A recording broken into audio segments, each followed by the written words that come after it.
Hello everyone, and my dear subscribers. July 7th was a festival for all the Lost Ark users in KR server. The 9.24GB gigantic update not only included the pre-informed events, but a lot of the other surprise patches were there also. I'm going to summarize the important ones from my point of view and explain them one by one. I want to start off by mentioning the color filter patch.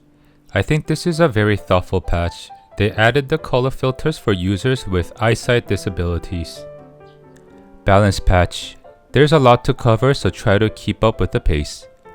A lot of patches were made especially in regards to the PvP balancing. Berserker. The rage gauge acquired from hitting the enemies increased by 16.6%. War Dancer. The tornado skill will now cause enemies to stiffen up when hit. Lance Master, the skill cool for this skill went from 12 seconds to 14 seconds, and the skill cool for this skill went from 10 seconds to 12 seconds. As far as I know, they're both used very frequently in PvP. Scrapper, the damage for yellow skills increased by 22%. Striker, the stiff proof when using the skill has been removed. Same as War Dancer, the tornado skill will now cause enemies to stiffen up when hit. Deadeye. Damage of perfect shot has been decreased by 13.3%. Scouter. Damage from all the skills while in hypersync mode has been decreased by 7.9%. The skill cool of Crimson Breaker increased from 24 seconds to 28 seconds. Gunslinger. When sliding tripod is applied on the quick step skill, it will not cause stiffness on the enemies anymore. Damage for perfect shot decreased by 13.3% and the focus shot as well. Cooltime for Peacekeeper skill increased from 12 seconds to 14 seconds. The damage of first awakening skill decreased by 9% and the second awakening by 12%. Summoner. The damage of Phoenix skill decreased by 14.8%. The damage for Bagron increased by 14% and the amount of ancient aura acquired from Kelsion decreased by 9.8%. Bard. The distance of enemy being pushed away is decreased for Oratorio, the ultimate skill for Bard. Deathblade. The damage of Moonlight Sonic is decreased by 9.2% and the tripod's stronger stun used to be 4 seconds, which is now 3 seconds. Now this is a PvE patch for Destroyer. Destroyers had their days with the broken build for about good 2 months. The build ignored everything about Destroyer's characteristics and focused only on the identity skill. What happened was, at the last balance patch in April, they buffed Destroyer by 200% damage increase when using the identity skill on a neutralized enemy. Well, now it went from 200% to 30%.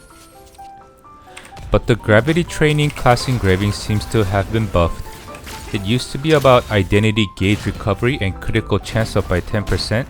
Well, now it's critical chance up by 10, 20, 30% and they added damage increase by 4, 10, 20%. I use Rage of Hammer class engraving and I used to get about 5 million damage per hit with the identity. Well, after the patch I'm getting about 1.5 million per hit, so I consider this a nerf on Rage of Hammer destroyers as well.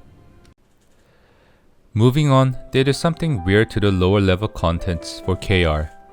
I logged in with my 340 Lance Masters to find myself at 802 gear level all of a sudden. And I left my Lance Master at 340 on purpose to make content for NA and EU version. And they upgraded me as if they were doing me a favor. Anyway, so I logged in with my Lance Master to find out that all the purple gear and legendary gear is gone from the Chaos Dungeon. The Mystic and Kaishutir Abyss raids are gone as well. The Abyss dungeon is still there, but it doesn't provide gold as reward in the lower tiers anymore. I honestly don't know what to make of this, but if NA and EU gets this version of Lost Ark, the progression will be really fast. I will probably have to wait until the beta to get a better idea. Okay, moving on. DPS Meter is available in the Tricion. We can test builds, stats, engravings, which I think is a nice feature. But I am a little bit worried for the downside. I'm worried that someone will post a video with a certain build doing most DPS and standardizing it so everybody else has to somewhat forcefully follow that build. Other than that, it looks like some playground time for me. Next, they made a huge change to the life materials. They made a separate inventory for the life materials, which is a huge plus for my messy inventory. But for those of you in JP or RU server, the older materials are not going to be used anymore. You have to dissolve the old materials to get some powder, which then you can take to a NPC to trade for the new materials. I will cover the details later on with another video.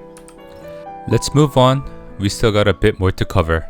So the new summer skin package came out. The one including skins, mounts, pets, and wallpaper is about 60 USD, and the one including skin, weapon, and music instrument is like 35 USD. You can buy them individually too. I didn't want the music instrument, so I just bought the skin and the inflatable hammer skin. Another reward event is the bingo event.